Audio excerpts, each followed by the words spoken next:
How to delete history in Phonepe. Hello guys and welcome back to the channel. In today's video I'm going to show you how you can delete history in Phonepe. So if you wish to delete your transaction history in Phonepe, what you can simply do is just log into your application of Phonepe.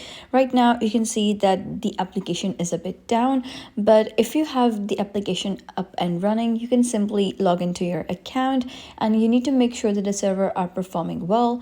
And once you do so, you're going to click on history at the bottom right of your screen, and over there you will be able to see all of your transaction history. Now what transaction history basically does is that it builds some of the space in your cache memory, and it might slow down your application.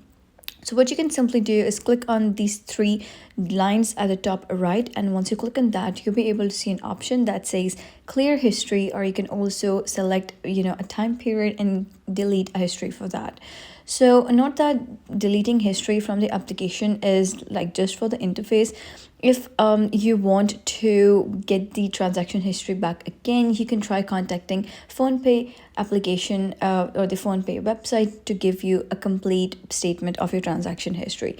So that was basically how you can delete history in Phonepe. So if you found this guide helpful, give it a thumbs up and don't forget to subscribe for more helpful tutorials. I'll see you in the next video.